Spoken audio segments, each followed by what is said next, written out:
meeting together and to order at 5:32. I'm Bill Edgerton, and I'm subbing for Amy, who's coming back from her full-time job. And we've got, I think, an interesting agenda ahead of us, and a lot to celebrate, and a lot to learn, and some important things to do. So I'd like to call it to order. And before we get going, it always helps me to reread our mission statement, so you'll bear with me. I'd just like to read our mission statement.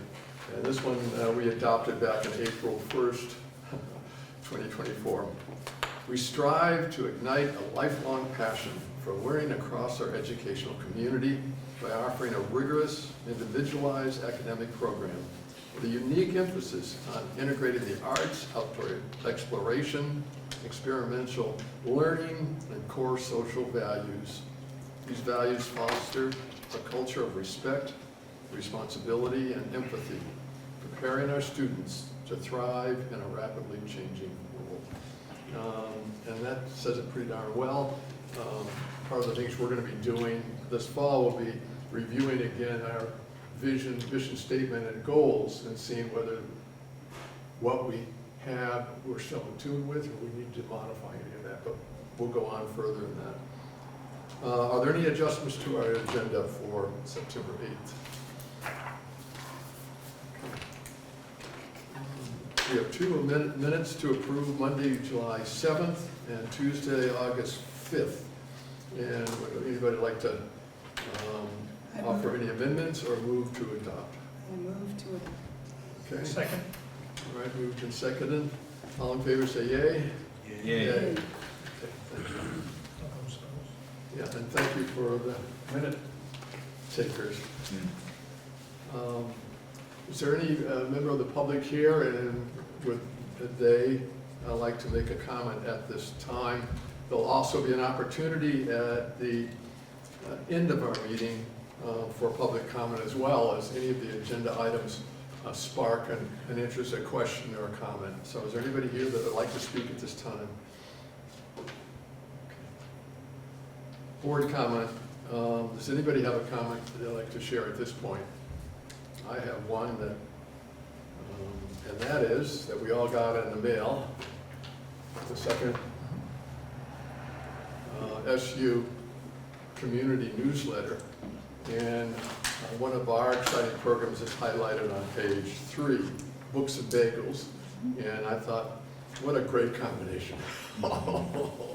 But I just think this is a great way to inform the public, keep them involved, informed and aware of all the good things we're doing, an opportunity for them to kind of touch bases with us. So it's a two-way street, and it's a building block foundation for our community school program. We've got to be able to be in link with and connected with our communities and communicate in both directions. So I'd like to commend the superintendent and his team for what you did and are continuing to do. I think it's really neat. Okay, we've got. Go ahead, Robert. When you're done. Go ahead.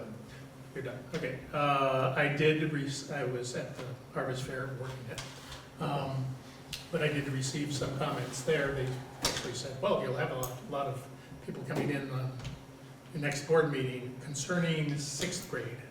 There's people saying that they would rather have 6th grade as being choice.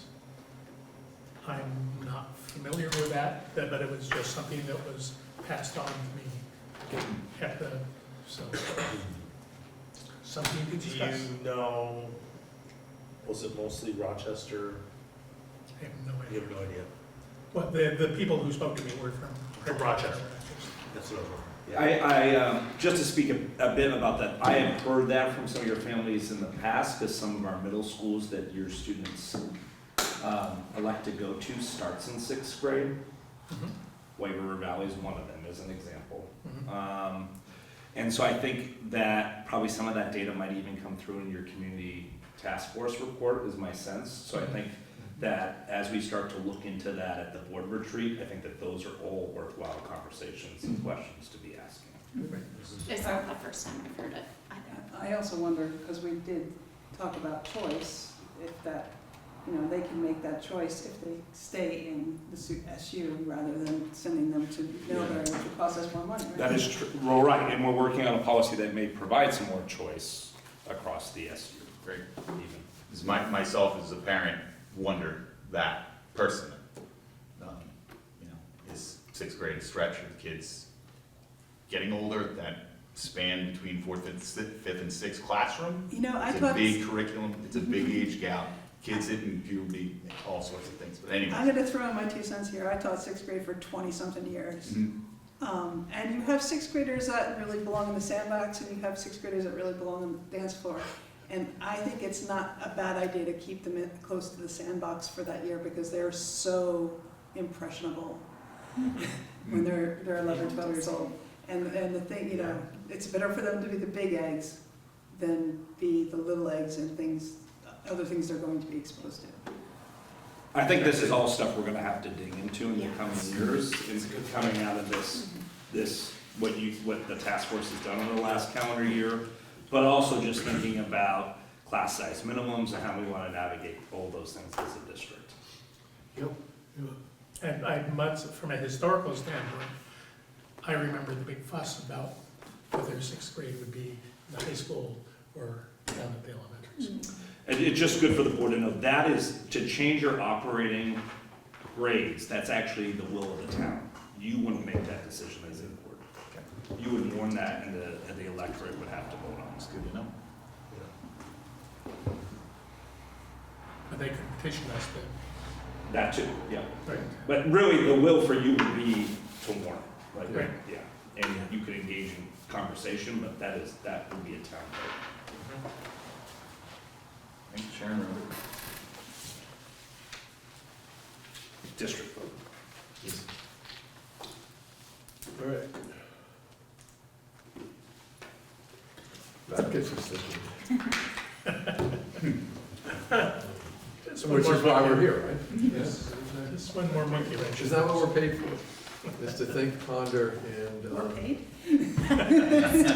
Oh, yes. and also tap the talent we have around the table and the experience to come up with wise policies for the future. Okay, reports to the board. Jamie, you want to kick off? Yeah, so you have my handwritten report. I wrote it a bit different this month. I didn't align it to the current outgoing strategic plan goals, just because it was kind of a little more nuts and bolts about what currently is happening across the SU. The first thing I wanted to say is I've been in all 10 of our schools multiple times. I want to really emphasize, I think it's the most positive start to the school year we've had, at least in my tenure, in regards to morale and feeling good about the start of the school year. What do you think contributes to that? I think we're better staffed than we've been the last several years, so that helps a great deal. Frankly, I think that the new collective bargaining agreement showed a real appreciation to our staff, and I think they're feeling good about some of the changes we made there. I think the work we did to create distributed leadership teams and quantify that in the CBA, I think teachers have seen they had a real voice in the planning of in-service, which is what we were attempting to do all along around that team. So I think it's a combination of things. That's great. I think some of the work we've been doing, folks, it's paying off, meaning our systems of supports. I think in general, we're seeing that we're able to provide interventions with fidelity, both academically and socially emotionally, so it's resulting in less time spent in classroom management. I think it's all those things, but I think so far, knock on wood, we're off to a good start. Yeah, I want to confirm that, because I was at It's the the pleasure of, It's nobody's cell phone. is that me? No, it's not you. It's the Of school attending the phone. kickoff meeting of the entire SU team. And I've been attending since I've been on the board, and the enthusiasm is palpable. I mean, you just can't fake it if you're not really happy about being there or excited about the new year or just kind of have everything else in your mind. But no, people are in there, they're excited to see each other, and they look like they're looking forward, and not persevering over another year. The attitude that just permeates that whole gymnasium, and it's a big room, is excitement. Now, challenges too, huge challenges, but it isn't like they're being beaten up and expected to do the impossible. And so I just reinforce what Jamie said. It appears that we're off to a good start, for good reason. Just a brief reminder that we will have an informational table at the Tunbridge Fair. So if you were at the Tunbridge Fair, swing in. We are in the, Tara, do you remember what that building's called? Pavilion? I guess not. I thought you might know it off the top of her head. We're across the tracks in the large new, Same place? yeah, same place we've been. Is it called the Pavilion? And this is, I have Robin's Yeah. ticket. Oh, thank you. Don't let me forget to give it to you, or Mary will hunt me down. She said in the pavilion, There you go. So maybe it's called. and I think there's a map. Same space we've been. Yeah. So feel free to swing in. We have lots of different informational materials provided and some WRVSU garb. Also, we're sharing our space this year with the Health Hub because we're working really hard to partner with them in regards to addressing chronic absenteeism. So the Health Hub you'll see right next to us this year as well. And there's also going to be some Gifford materials there as well. Gifford serves your two schools, the Health Hub serves the rest, but you also get served via the Health Hub for your dental, the dental van that's at your two schools. It's provided by the Health Hub. I have no update in regards to when the VTCAP, spring VTCAP data reports are going to be released by the Agency of Ed. There was an attempt to try to get out and get that released earlier this year, and they ran into some issues in regards to their data collection in August around the AOE being able to talk to the backside of school information systems, the SIS systems across the state. And so with that said, they want to make certain it's reliable data, which I appreciate. So, but if they don't have all the accurate which students were in which schools in the spring, it's really hard to make certain that those data results are accurate, right? When you're looking at a district. So that's why it hasn't been released yet at the district or state level. Student individual reports will go out this week. And then I'm happy to entertain any questions folks may have. I'm glad Bill highlighted the newsletter. I thought it was an improvement over our first one in regards to, I thought it did a really nice job of showcasing many of the things that we do well across the SU in regards to incorporating some of the work we do in outdoor ed and experiential learning, but also in the core academic areas. And so I felt pretty good about that. Feedback is welcomed. If you have feedback on how we can continue to improve it, please feel free to email Kate McLean and Mary Shell, and I just ask that you copy me so I can follow up Is it monthly? on that Is it feedback. Twice a year. Twice a year? Yeah. Questions or comments for the superintendent? I just have a general question. We were going to go over the data from the VCAP at the board retreat. Do you think we'll have it by September 30th? Or I don't think so. you don't think so? So that's one less thing we're going to be doing. But I think as you dig into as we talk about the retreat, I think that the task force report is going to, my sense is that alone is going to take you 2 hours to start to dive into and ask questions and clarify and start to get your wheels turning. So between that and some of the other agenda items tonight, I think you're going to have a pretty full retreat. You know, it's frustrating because this happens year after year after year. I know. in the AOE. And the fact of the matter is, this is not only important to look back a year, but this is the 5th year we just finished of our strategic plan. And we had specific goals, academic, social, emotional goals that are set to that.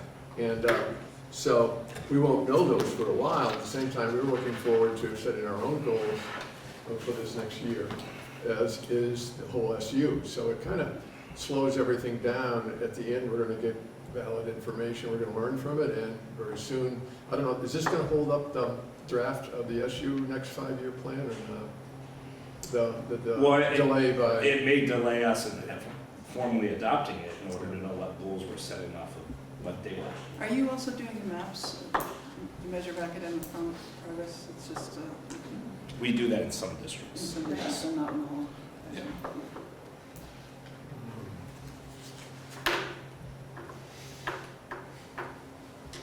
Okay, thank you. If there's no other comments or questions, Lindy, over to you.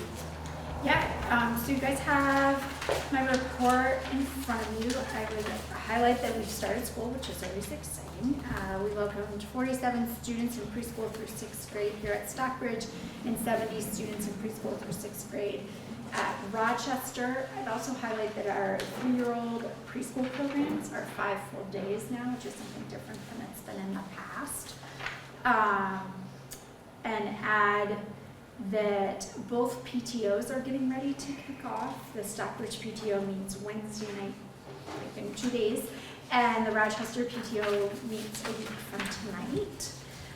Those were things that kind of got finalized after this was sent. And I would echo Jamie's comment that things feel like they're in a really good place, mostly because we're really well staffed socially and emotionally, which makes a huge difference. We are still in the process of trying to find someone for our 4, 5, and 6 ELA position in Rochester.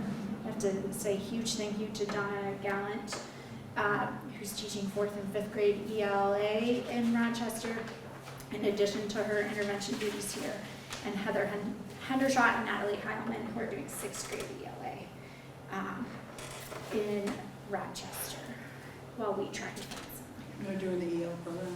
We are, so we did 3 full days of training prior to the start of school. So with the 4, 5, are they doing as Brandon? You know the details, so everybody's starting with the 4th grade module just because we've never done it before. That's probably better. And that was kind of a recommendation. We did an administrative training at our retreat.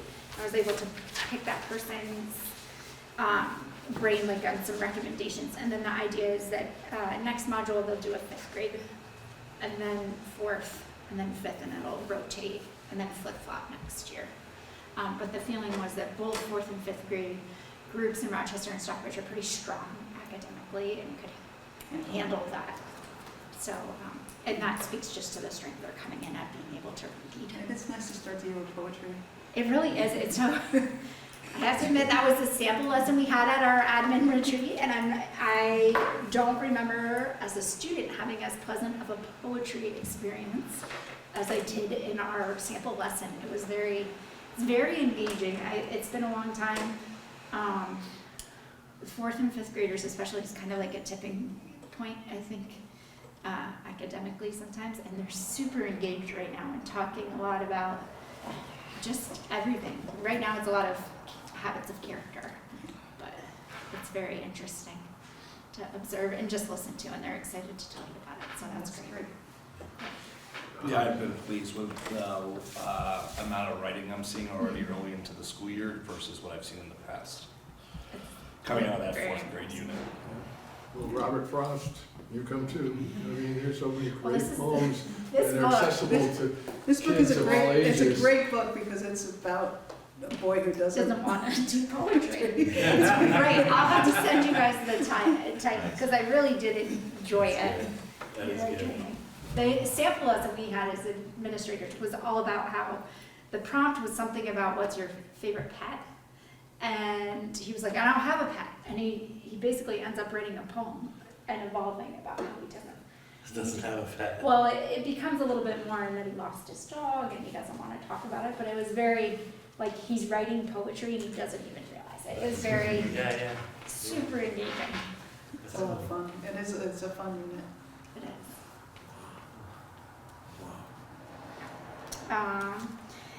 And then I will say, building and facility wise, we have submitted our water quality testing for lead testing to the state from Rochester. So we're currently in classrooms, it's hand washing only, which is really the way they were being used anyways, thankfully. And we do have several like water jugs that are being used in places until we get those bubblers, thank you, until we get those replaced or get the results back. We've already replaced. We've already replaced. And there is grant money to refund the repairs. So we've submitted for that as well. You also have in here continuous improvement plan, Yes. and our agenda has a discussion of that under agenda item 7.1. So keep your thumb on the that's the back. second page of Wendy's report, and we'll be coming back to that, those 1, 2, 3, 4, 5 bullets when we get to that, if that's okay with everybody under discussion. Any questions, comments on Wendy's report? I had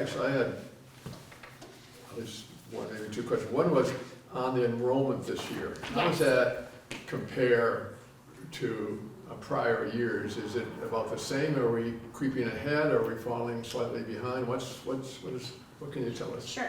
Stockbridge is exactly the same. There is no change. And Rochester's has decreased by about 10, and some of that has to do with two groups. Let's see, a group of kids that are now in 8th grade, there were 14 of them. And then the group of 6th graders from last year, now 7th graders, there's 13 of them. And two big classes, and our kindergarten and 1st grade sizes are they're about half of that, or a little bit more. So it adds up a little bit. Yeah. But it should start to balance out after that. Can I just ask one more Yeah. question? Do you have, like, I know there's quite a bit of homeschoolers in the Mhm. town. Do you invite them in for specials, or? We do, we have several that are invited and that actually take advantage of that and come in from specials in both schools. I would say also what we've run into is we've been made aware of, seems to be a lot of kids that populate together at this, they do like a homeschool get together on Thursdays, it seems like, and it's way more than what's on the state list. So we're trying to rectify that and figure out who, some families we know of. Do we get any partial credit for those? We do get some. Yeah. But it's It always helps, better than. it helps, absolutely. And it's great to bring them in, because some students end up advocating that they would rather stay full-time. We've had some that have started with us as homeschool and then enjoy it so much that they end up becoming full-time students. The other question is, we've got EL as our new curriculum from 4, 5, 6. Yes. We still have direct instruction K through 3? Yes, And how's it working out? Yes, we still have direct instruction for K through 3. And then we also use the corrective reading program in direct instruction for any student who needs some intervention. In EL is a lot of there's a lot of direct instruction. It's very similar. There is a lot of overlap, Yeah. absolutely. EL stands for, English language, Well, expeditionary learning Oh. is where Okay. it came from. yeah. Yeah, lots of background. I think we all would have guessed the wrong thing, and then we've been, They call themselves EL now, but originally they came from the expeditionary learning schools. so we're not held back after school, so clean the erasers. Okay, anything else on Wendy's report? Thank you very much. Thank you, yes. Okay, Tara, you're up. Sorry, Jamie, I had to look it up. It is the Pavilion Building. No problem. I figured you had it off the top of your head. I totally brain cramped on it. I did, but I had to double check. So you all have my report. It outlines what's happening in the business office right now in the month of September. We're getting ready for the fiscal year audit for FY25. So we've done all of the prep work for that, and the auditors will physically be in our office the week of the 22nd and into the 29th if necessary. And then I start this week on FY27 budget building. So we're getting ready to work in 3 fiscal years. And then the last thing I need from you all, we discussed it at our meeting in August, but I didn't get a chance to actually hand it out, is your fraud questionnaires for the auditors. So I need 2 volunteers who I can email the fraud questionnaires to complete and return. How long does it take to complete it? Some people it takes 5 minutes, others And it's about personal or? It's about you, what you think of the business office and if we are committing fraud. I'll do it. Okay, I'll do it too. Good. I didn't hear the who will do it. Robin will do it and Bill will do it. Okay, perfect, thank you. I will email it to you both on Wednesday when I'm back in the office. Thank you. I have one And question. then if there's any questions. Yeah, I'm sorry. Questions? Comments? I guess I have one question that whether it's to you or to Jamie or both of you, are you seen or expecting to see any impacts so far from the turmoil happening down in the federal government and specifically the Department of Education? Are you, some of the numbers you're tracking, everything else expected to be meaningfully changed in the next few months, or is it just so much up in the air you don't have a clue? Are we in steady state and with our budget now to be able to be fully funded to For this move current ahead for year, yes. this year? Yes, this year we're fine. We've received all of our title funding. Okay. For next year, to be determined. The good news is that we don't use your federal funds to fund full positions. Like, there's partial funding in positions, but we don't have anybody fully funded via federal funds. We intentionally did away with that several years ago. And so, there's portions of positions that receive title funding. I mean, what I'm hearing right now, and Tara, you feel free to jump in, is that Title I is what helps fund your academic interventionist. That is not a title I'm concerned about losing at this point in time. It's Title II, Title III, and Title IV. Title II provides a lot of resources for us in regards to professional development that we do across the SU and purchasing of materials. Now, we've purchased a lot of instructional materials over the last 5 years using COVID funds and Title II funds. So what I would say to you is that we can weather the storm in regards to Title II through IV for the next few years. Medicaid funding is actually a much bigger concern for me in regards to it helps support all of our social emotional interventions. And if our regional Medicaid, like Claire Martin loses Medicaid funding, that is going to have a significant impact on our ability to continue to operate at the level that we do around school-based clinicians, behavioral interventionists, things of that nature. Tara, sorry, feel free to jump in. I think I hit it most everything. No, you said everything I was gonna say, Jamie, because we've talked about this so much that we're on the same page, so yeah. Yeah, and I just want to comment, because when I got on the board for the first time, Jamie, one of the things he spoke about, was it 5 years ago, 4 years ago, was that we're not going to be putting big initiatives, full-time initiatives paid by the feds. This was under a different president, a different administration, and be dependent on that in case, one, when the funds expire, or two, they're taken.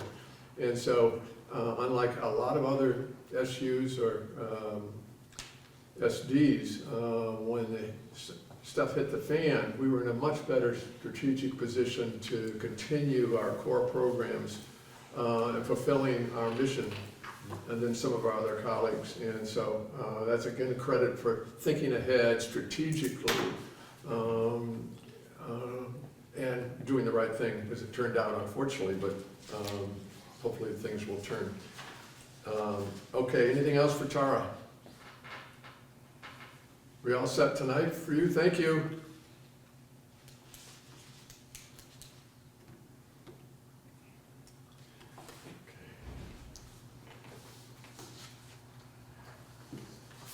Okay, we all set to go to agenda 6.4, Policy Committee, and this says no updates since August, and in August we voted for 3 policy statements, was it 9, 20, and 22, that are now in our policy notebooks and available for future reference and use. Yeah, I mean, the one that we're working, so just so the board has a sense of what's coming ahead. Yes, We are working on an SU-wide policy that this board and the White River Unified District Board asked to pursue in regards to how can we create some opportunities for some choice across the SU, for students to be able to attend essentially K through 8 across the SU. That policy we received quite a bit of feedback on in August. The policy committee will take that feedback. There's a chance that they come out with a version 2 of that policy, a revised one, at their September meeting. And then you'll get to start seeing that in October at your meetings to get more feedback. And so that is an update I wanted to provide to you in regards to that. The other policy that will be forthcoming here in the next couple of months is that the part of the miscellaneous ed bill required us to adopt a policy that bans cell phones. And so we're still awaiting the model policy from the AOE that they expect that we would align our policy to. So just know a cell phone ban policy is going to be forthcoming. We need to have taken action on that by July 1. no, that goes far, I mean, to the elementary level? Mhm. Well, okay. But times have changed. Yeah, Is it'll that be- just students or students and staff? It's students, but that's something the policy committee can talk about in regards to how they want to implement. Staff does. The other policy, if you remember, we have a social media policy that will need some revising as well, because that law no longer allows educators to be able to use social media to communicate with students. That doesn't impact you at the elementary level as much, but certainly impacts middle and high school students in regards to how we sometimes communicated with athletes and things of that nature. And so that policy will need some revising as well. So just know that those two will be forthcoming. And then finally, they also took up in the miscellaneous ed bill the requirement for us to adopt a behavioral threat assessment policy, which we just received a model policy in August from the AOE. And so we'll be looking to move that through. We have behavioral threat teams at the SU and district levels. And so we comply with statute, I need to get that policy on the list. So those are the 3 upcoming policies that I see us tackling on top of that choice policy. Any questions or comments on the policy committee and where we're going? Okay. Facilities task force. So Lindy gave you a pretty extensive Yes. building update in August. The only other thing I would say is that the facility task force team has also talked about, and the board has heard this, not necessarily this current configuration of the board, our desire to start to do some window projects that we want to tackle across the 2 campuses. So we, on top of working with EEI, energy efficient investments, we also did get a quote just so we can compare their pricing under our performance contract RFP with another window supplier. That Portland Glass, that came in fairly close, and we asked EEI if they could sharpen their pencil some more on that. Within the next month or 2, EEI will be ready to come back to the board to present an overview of what that would look like and whether or not that's something we want to pursue. They would be able to start doing some work on our windows throughout this current school year during breaks and things of that nature, and then finish that work in the summer. So just know in regards to that update, that's another thing that we're looking to pursue next.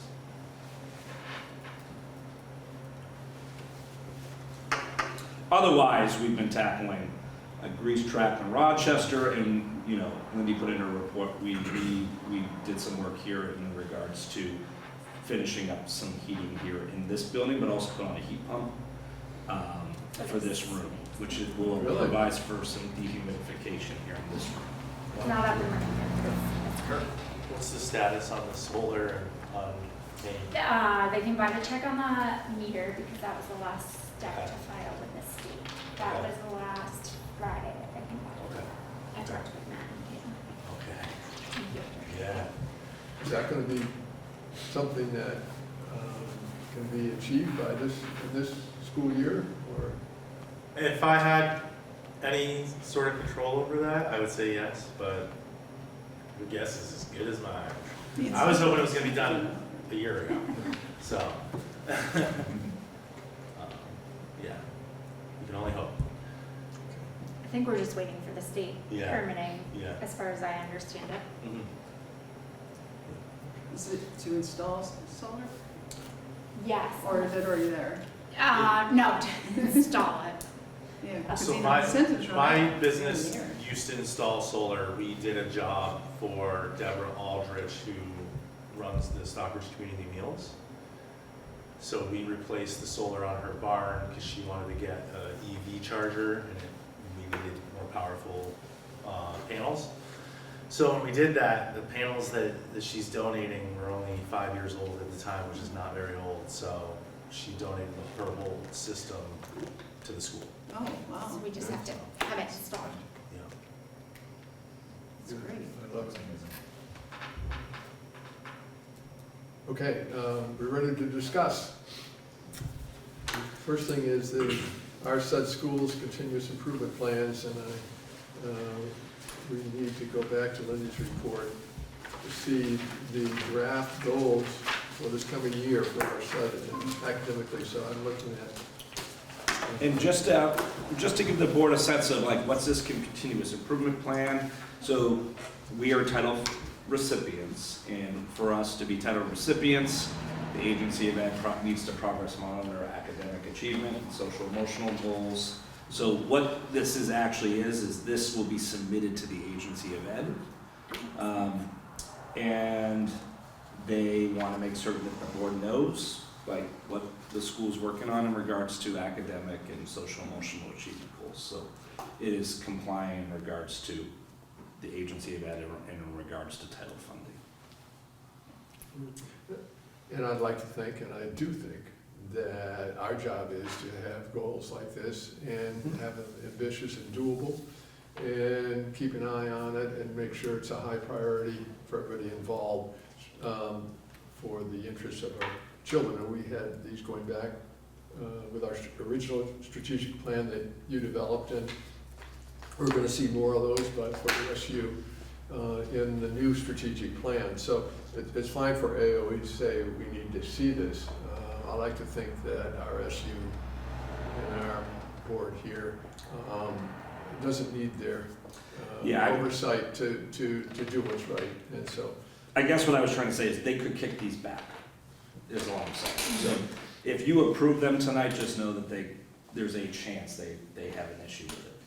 That's all. These are pretty big percentages, though, that you're saying, from 30 to, from 38 to 20%, that's huge.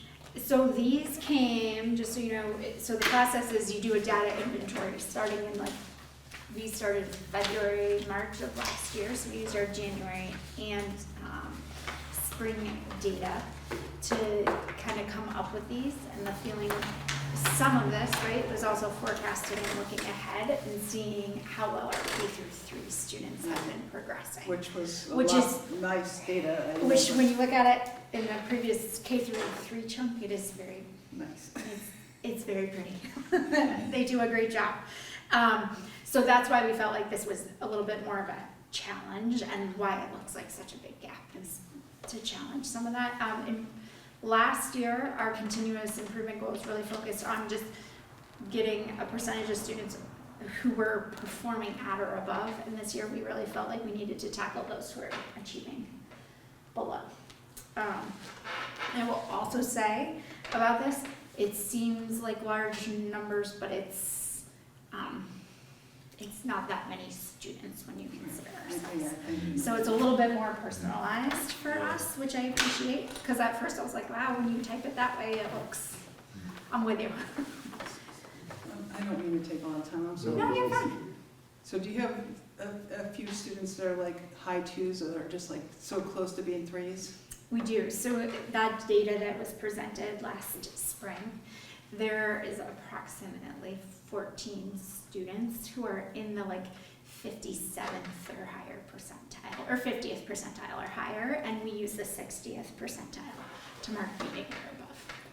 So there was that level Yeah, of analysis. that's an easier reach right there. Absolutely.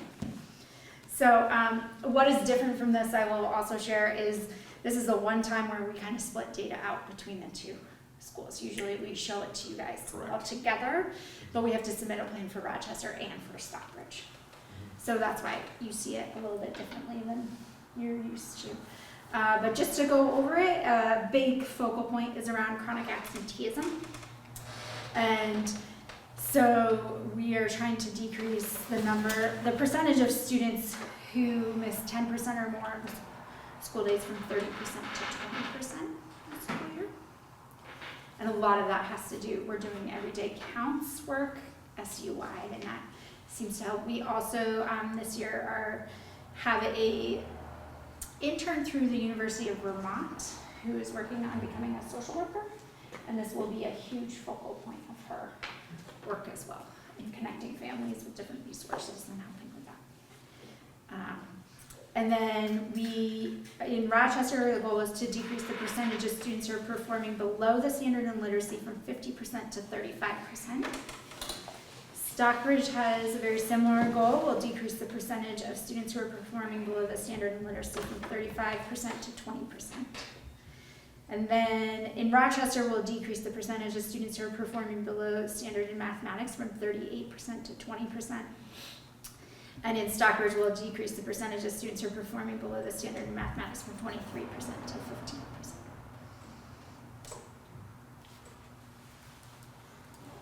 Questions?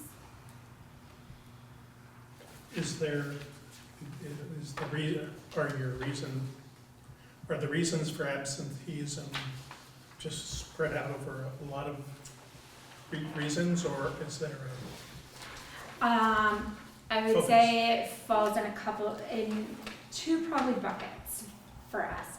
One is definitely around health. I think the stomach bug must have gone through school 3 or 4 times last year, and it was not fun as someone who was also on the receiving end of it. So definitely health concerns, and I think our partnership with Gifford will help that tremendously. They seem to be very proactive, which is great. And then we do have some that ranges from family, not necessarily family trips, but just like a day here or a day there, and that adds up, right? We have a handful of students who, when you look back, they don't ever come to school on a half day. So things like that. So, but what does that do to, do you think it's transportation, childcare, or just whatever? Wide It's a half day? variety Yeah. of reasons. Yeah, Sometimes it's childcare, right? Like Yeah. we've pushed one clinics to stay open until 5 because I think 3 is hard, yeah. regardless, Yeah. right? Yeah. So that'll be this coming Friday, Great. which might be small because of the Tunbridge Fair, so we'll keep pushing. But others they just sell that it's only a half day, right? And they're not Yeah. missing that much, but really, we still do a full literacy block and a full mathematics block on those days. And there's about 2 half days a month, which could add up to missing 10 days in a school year. Do you find it's more the upper grades that tend to not come? And On the it's- half days, yeah. It just seemed to me that after COVID, people thought school was a choice whether or not to come or not. Absolutely. Yeah, kind of It's get very that. different from And when I those are the first started. COVID kids, I mean, those were the kindergarten, first graders. Yep. Yeah. Yes. You brought up a partnership with Gifford, and Yes. I just want to say how appreciative I am for that. Like we're getting Owen hooked up with Dr. Kincaid and that whole thing, and trying to find a new primary care doctors to have them come on this side of the mountain, be available for us to take advantage of. Great. I'm extremely thankful for it. For So, you. thank you. I can't take any credit. That was something Jeannie and Mary Shell really worked. Thank you. We just Karen. provide this space. I really But appreciate it. it's been amazing. Yeah. And I'm excited for it to be a full school year this year. We kind of started in January or February last year. So I think this will be great. That's helpful feedback, thanks. Another hat that our superintendent wears is on the board of directors or trustees of the Gifford Medical Center. And I will say, our first wellness checkup visit with Gifford is Wednesday this week, and our enrollment numbers are higher than they were last year for that, Right. so that's good great to to. That's a good step in the right direction. I think a lot of people were going without, like Josh said, it's really hard Yeah. to access care. Us being new to town, not knowing where to start, so Yeah. thank you for being the starting Yeah. place.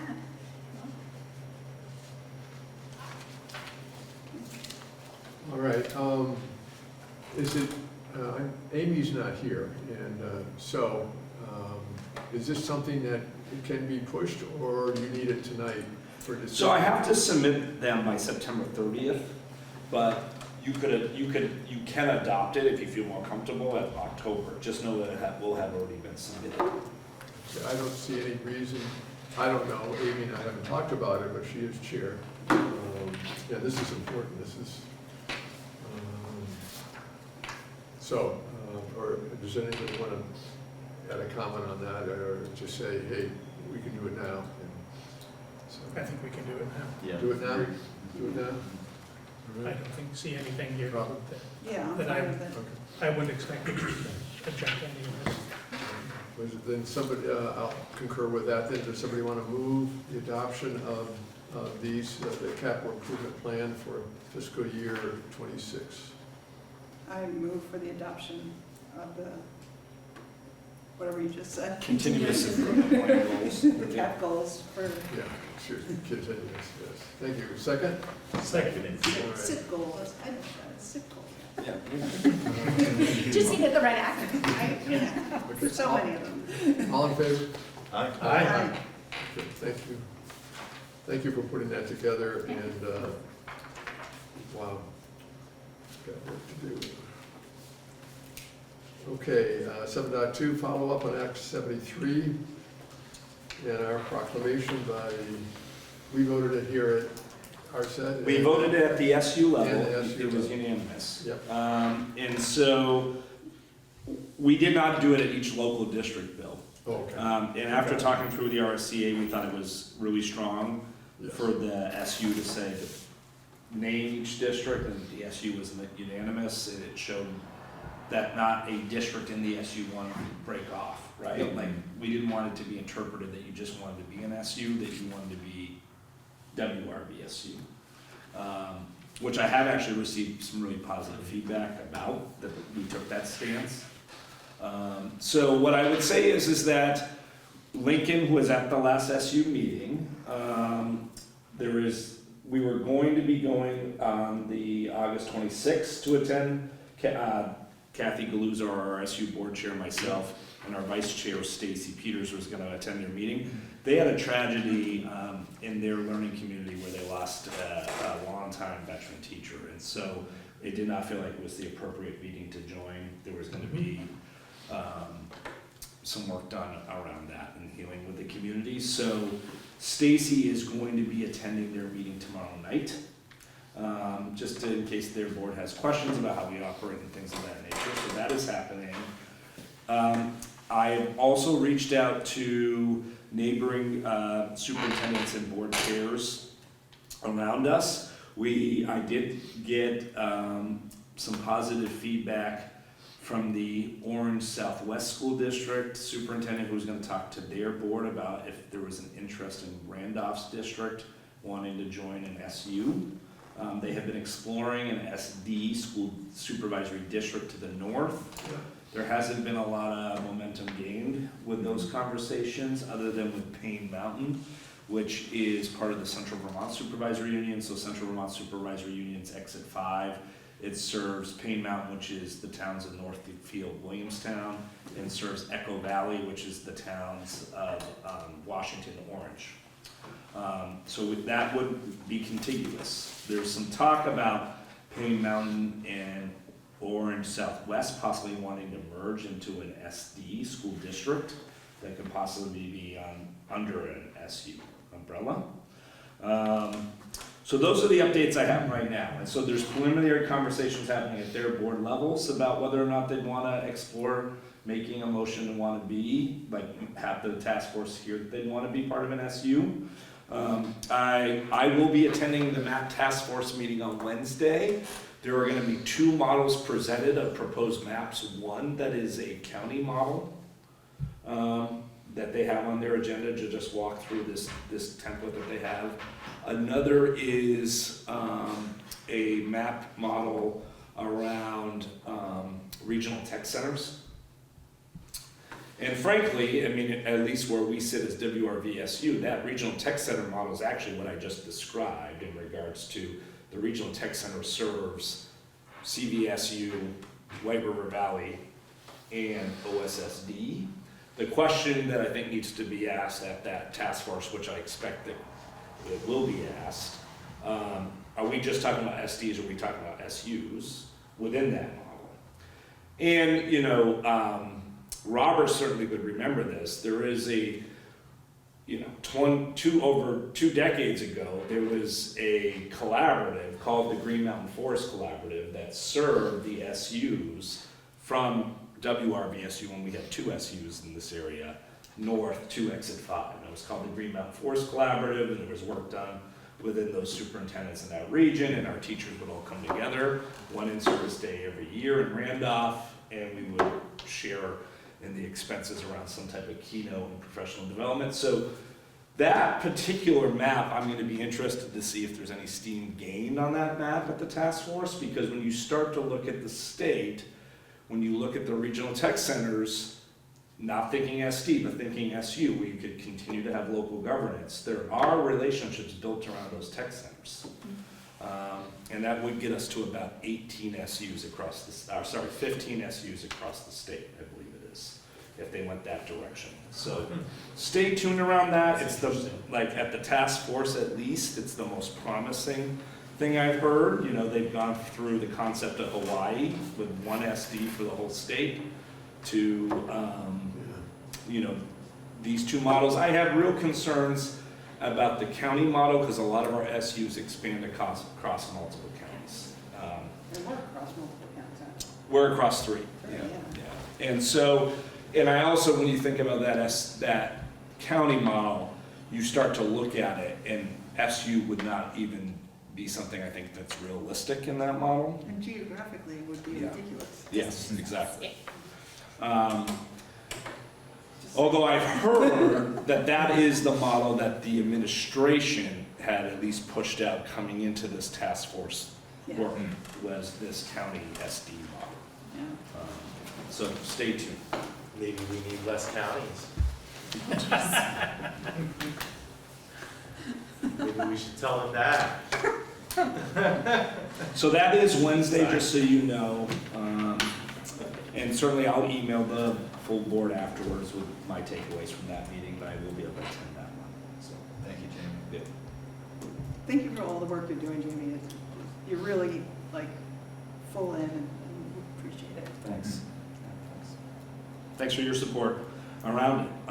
And I do think we're making a difference. I think our SU's made a difference, and I think the RSCA's made a difference, and you know, it's local democracy in action. And you know, there's I will say, I sent out the link. They are doing a much better job of keeping their website updated now, the task force, in regards to the public comment and things. And there is, Orca is going to be at the meeting Wednesday, and there's a live link that you can watch it through Orca, because there were some issues with Teams. So that is on their website as well, just so you all know. Further comment, question? Thank you.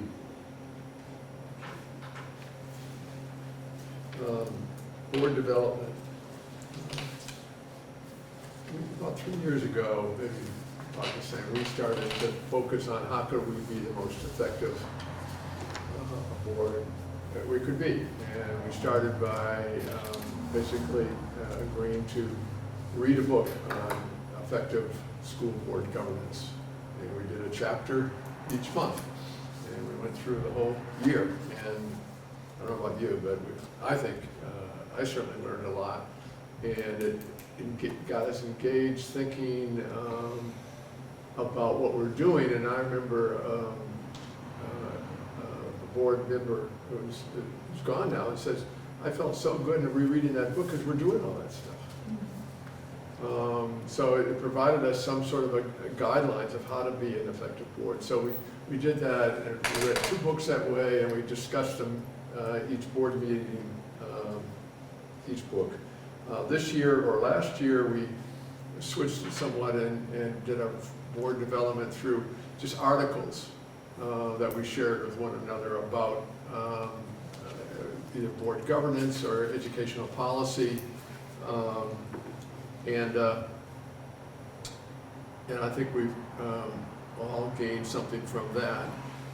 The original process helped us initiate 2 initiatives that we'll be reviewing again this year going forward. One was to establish board goals. And as best I knowledge, we didn't have formal goals that we define that are measurable, impactful, and achievable. And we've done that now for about 3 years, and we're going to be reviewing how we did in this past year, which was fiscal year 25, and whether we do it at the retreat or not.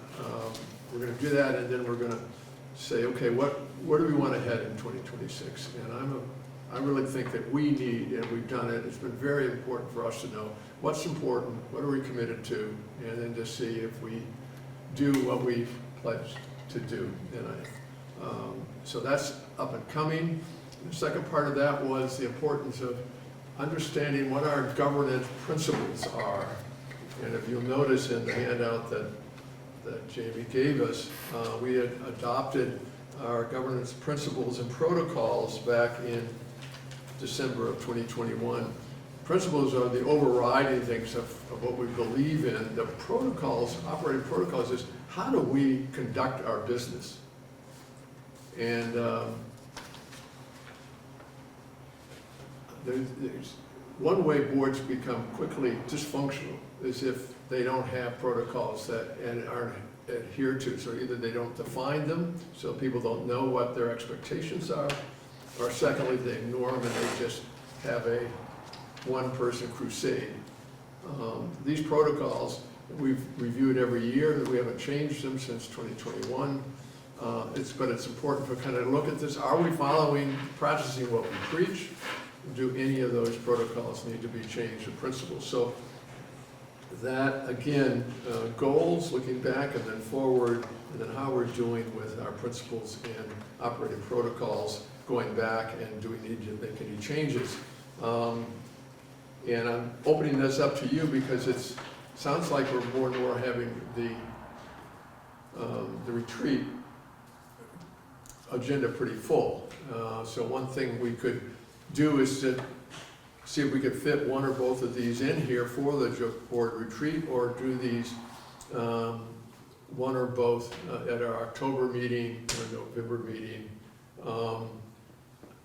I don't think the protocol should take us long because we're all familiar with them, and I think the nice thing about being on this board is we treat each other and what we're doing with respect. And when you look at the protocols, I mean, that's what the underlying fact is, respect. So I'm looking for you for guidance that we can give Amy and Jamie moving ahead on how we are going to, again, review how we did and then establish new goals, see how we did on governance and protocols, and agree or disagree on whether they need to amend it or move ahead. So go ahead, Patrick. Are we doing 2 retreats a year? You know how we commit. I think in our goal here, we said we were going to do it. I don't believe we did do 2. we should? I think Yeah. because things get jammed up. Yeah. Did we do 2 or not? No, but we should be. So we had it as a goal, this is one of the goals, so when we look back, we're gonna say, hey, we didn't do this, did we? And then we can say, okay, but we don't need to, or we do need to, and we recommit ourselves. And one way to do it is to try to set a calendar. Okay, we're gonna do it in Well, I think we need to February, discuss something. when does it make most sense, right? Because I feel like this retreat, we kind of missed the opportunity to take care of things that might need to be addressed prior to the school year beginning. And we're too far ahead of the next school year to really be focused on that. Yeah, but we do, I think where I would think that the focus of this would be on things that are going to affect how we budget for next year. Sure, So I that's, agree. that's, I that's, agree. that's No, no, where yeah. this one's, Yeah, by timing, I Yeah. think would be focused. Yeah. Whereas another retreat might be, focused less on the nuts and bolts of how we're going to achieve our goals and more on what are our goals. yeah, the vision Right. and mission, yeah. And are we adhering? Yeah. Mhm. So it's sort of the soft and hard parts of it. Yeah, no, I agree. So timeline, the year, what time would make sense for, So I think this retreat is fine, right, that we normally do, but I would say the next one, I would think in the spring, Spring, yeah. before school ends. But Bill, did you ask if we should do this during a meeting right after the retreat? That's what your question was, correct? Well, that's one option. The last couple of years, we've sent out basically a questionnaire and you fill it out. It's like, and you just, at 1 to 5, how did we do on the goals? And then we talked about this. And then I kept, put all the numbers back together and we looked at our results. How did we do? And, Can we send that out as a Google form so people can just, excuse me? can we send that out as a Google form so that way people can just hit the Yes. dots and all the data is already provided? Yeah, I like that because I'm the old-fashioned way, and I like that idea because it'd be a lot less work and it'd be a quicker turnaround and also Yeah. Thank you, Rob. more secure. Well, It's if we supposed to did, be anonymous, so. if we did that, and we did it in that structure, we could do that in a spring retreat and get the data before we go away on summer and be able to have a regular meeting to discuss the outcome and whether we need to act on it before school begins again. So we should probably have the spring retreat before this, like in March or something, like March or April, right? Yeah. before there's the meeting for the school. Right. Yes. Yes. Yes. Yeah. That's good. Yeah. Probably March would be the best. Yeah. March is so Marchy anyway. Yeah, I mean, honestly, between town meeting and the budget meeting would probably be the best because we might get feedback from the town meeting and might need to Yeah. make some decisions prior to budget.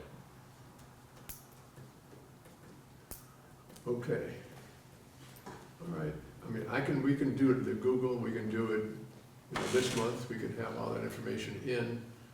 We can either, seems to me, if we have time at the retreat, or the next meeting would be October to do that, I don't think it would be that much longer. I If you think- could give me an example, I can throw together a form for you. Yes, If you can give me like last year's, yes. I don't have it with me. you can just email it to me. I'll email it to you. So we'll take a little further, and I think we need to be thinking about, but we can use, again, Google is not only assessing the goals, but what do we think are the important things that we need to be having attuned to for this year? And we can utilize that, and if we all kind of, and part of it could be, okay, I like this, but I want to add this, and we don't need that. And we come up with a framework that, again, we could look at in, hopefully in October. That might take a little further, because goals can be tricky, in the sense that, what do you mean by that? And can we really do that? And blah, blah, blah, blah, blah, blah. But that exercise is really worth it.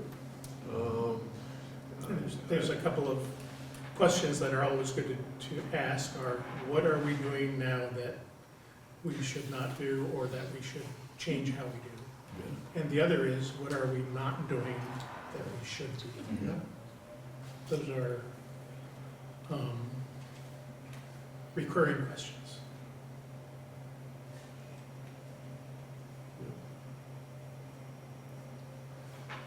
I think I've got guidance there, but we've got a pretty good sense of that. Yeah, if you send it to me, I'll do the rough draft, and then we can look at it in the October meeting and. That'd be fantastic. I'd love to team with you. together. Thank you. Kind of streamline things. It's helpful. Okay, we've now got, 7.4 license agreement with Rochester High School, possible action. Yep, so Jamie emailed the license agreement out to you guys on Friday. And basically what it is it's a licensing agreement that has been reviewed by our attorney and the town's attorney, and it has to be taken because the select board in Rochester can't lease us a space until a 30-day notice with public comment occurs. So I believe they're working on it at their select board meeting tonight to figure that out. But we are still using the space for art class and music. And so you all need to take some action on the license agreement that will empower Jamie to execute it on behalf of the school district with the town of Rochester. So are we squatting right now? It's good faith. Which, I guess I could give the dollar that they bought this school. I wanted to turn it into a math problem and have 100 pennies and like give the kid here. I'm sorry, it's been a You very got this long on film? What process. is the story here?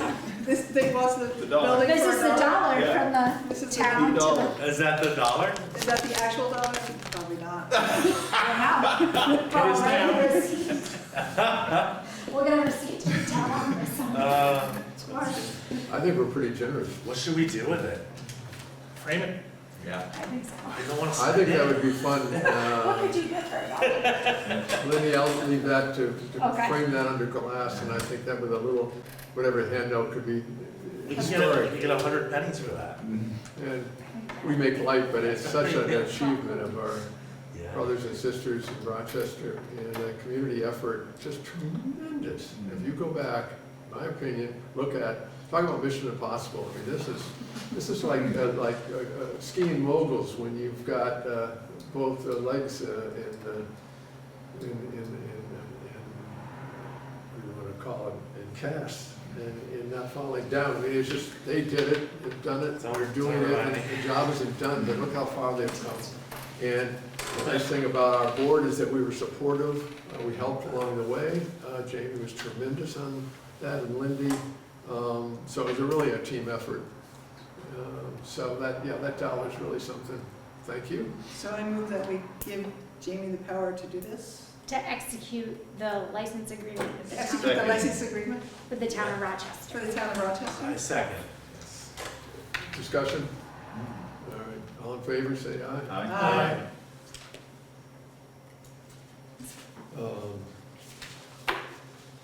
Yeah. It's and- part of, That's gonna be for the food and whatever.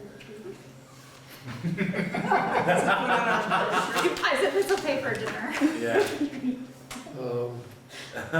50 years I ago. know, I'm like, what do you get with $1 now? High school. High school. It's kind of candy, like you get high school.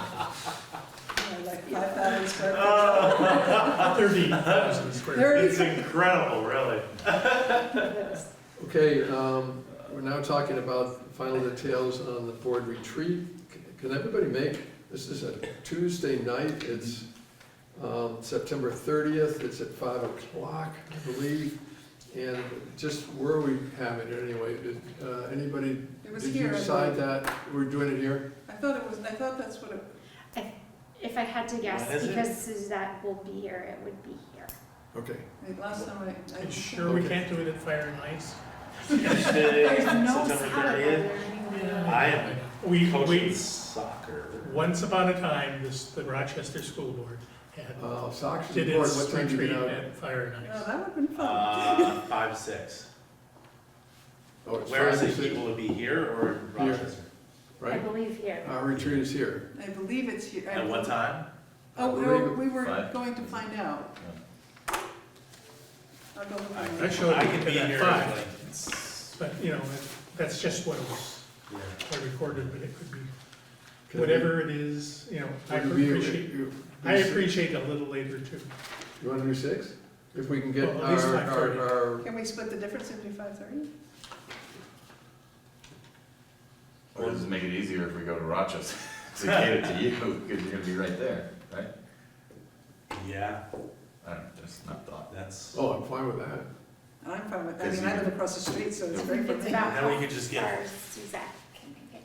I think we probably need to just Oh, email all yeah. this to Yeah. Jamie and he can get Yeah, it finalized, so yeah. like if you say you guys. I don't wanna be difficult, but No, it's So- important. Like a time and a, Mm. committed to doing that. yeah. I'm committed to both. I'm gonna add Because so far, it's at Rochester, it's on the 30th, it's later the better. Is that right, almost? Yeah. Somewhat. Kept it Well, certainly committed. 5:30 Yeah. is, moving it to 5:30 is a big help. You know, as a split. Yeah, I could probably even do practice early, do 4:30 to 5:30 that night. Well, I mean, if you need 6, that's fine, I can. No, let's say 5:30 right now. Yes? I'll figure it out, It's yeah. getting dark anyway. No, I'm good for whatever.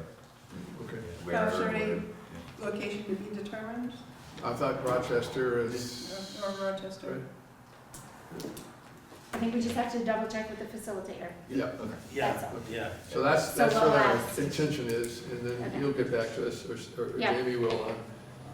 Yeah.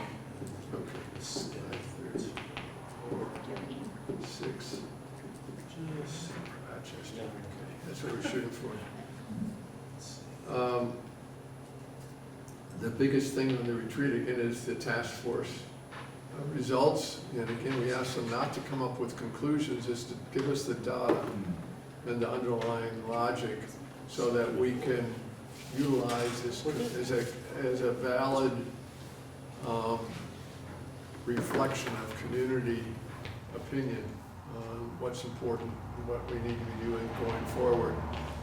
It's sort of like the questions you asked, what are we doing right and we continue it, what's going wrong, which we need to change. So we need to do this before the 30th, we need to get that We survey need to out. get their report before the 30th so that we can read it, so that we could just then discuss it on the 30th. There seems to be some question whether or not it's gonna be ready by the 30th, and then we're gonna have to make a decision on that, and in my mind, we just maybe flip it, then if the task force isn't ready, then we go to goals.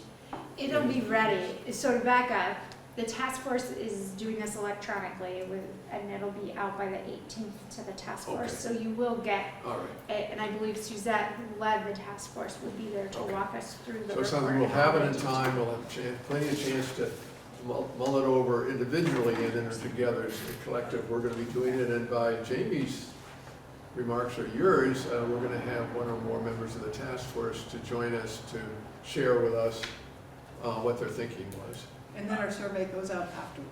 Survey's already been out. This is the results of. Okay. I would say if it's not ready, then we should postpone the retreat. Because this retreat should have a very heavy focus on this. Keep in mind that Because this the, survey is our future, so. Yeah. but keep in mind that well, not the conclusions, but, you know, the survey represents a spectrum of opinions. Yes. So some of them not self-consistent, right? Mm. You know, some of them opposing, so. But I think the task force did a really good job of recognizing that. You agree, or, I do, yeah? but I do think it has important information that can drive us in all the things you were just talking about. Yeah, From So where Ron, we got 2 surveys. This one was done a while back, and this task force has been working for, I think, well over a year on, that we charged them to help us get the community input, serious community input. So, as I said, where should we be going? And their thoughts about yes and no, up and down. The second one was what we're talking about tonight, was our survey of ourselves. Okay, okay. On Great. goals going back, protocols going back, and then looking ahead. Okay. And so that's the one we're gonna be doing with your big help. But the survey from the task force is already done. It sounds like you're basically doing the finishing touches on it. yeah. And it sounds like it's. So it really encompassed, correct me if I'm wrong, community survey, Mhm. and the community more with the parents, School community. school community, Yeah. and then also staff. Yeah, yep. So there are 3 components to that survey.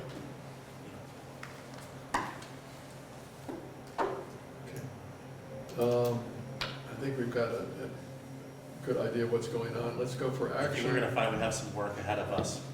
Yeah, I think it'll drive a lot of what you were talking about under 7.3. Yeah. Yeah. I hope it's a good dinner for them. Yeah. Maybe serve some wine with it. Whoa, what is it? Is it Tuesday? The best part meeting on school grounds. Maple Soul's not open on Tuesdays. I'll tell you one thing, one place that was really useful was during negotiations. I was on a negotiation committee, and the person who hosted it always served wine, and it was a fun negotiation. No, that's the only way to go. Yeah. Is it catered? Do you guys do potluck on your retreats? Usually Well, I- we do like a sandwich. Cool. I'll do something similar when I have like a list of decisions that a married couple need to make for us to build a house. I'll leave them like the bottle of wine. As a list. A list, and I'm like, I suggest drinking that and then doing the list. Yeah. all right, under action items, we've done 8.1 and I think, and we've done 8.2. So, Lindy, new hires or resignations? None at this time.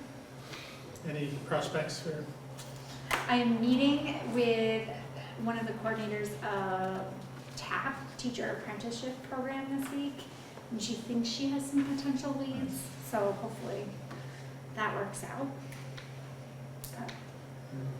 But then you have to monitor, that gives you one more thing on your plate. It does. I have to say that this Get it? is not necessarily sustainable for the people in the classroom teaching, but they are establishing fabulous routines, which whoever walks into that will be very fortunate Yeah. to have. So that's why it's got to be the just right person too, to a certain extent. And I'm impressed with the emphasis on mentoring, Mhm. as well as staff development, plus the emphasis on teams. I mean, there's a lot of things that new employees, no matter where they are, need a structure if they're going to be able to succeed and contribute. And so I think we've got some building blocks there to, if a person doesn't have all the experience, that can be supported and helped by our structure and our program. Okay, is there any public comment? I don't think there's any public. I don't think there's any public, well, we're all public. Next meeting dates, we got Tuesday the 30th, that's the retreat. Time, we're talking about maybe 5:30 or later at Rochester, and that's gonna be determined further. And then we've got our regular board meeting at our Rochester campus on Monday, October 6th. Future agenda items, and I'd like to add, I've talked about this. One is the goals assessment and goal setting going forward, the governance and protocols, looking at how we did, and then do we need to change them. And the other thing is, I think I'd like to hear ideas about how do we develop as a board in our board development. Is there a new model? Is there a new person to lead it that can keep us strong, keep us together, and keep us committed? So I'd like to put those out there for the minutes. Are we all set for adjournment? Robert? So moved. Okay, second? Second. Okay. Thank you.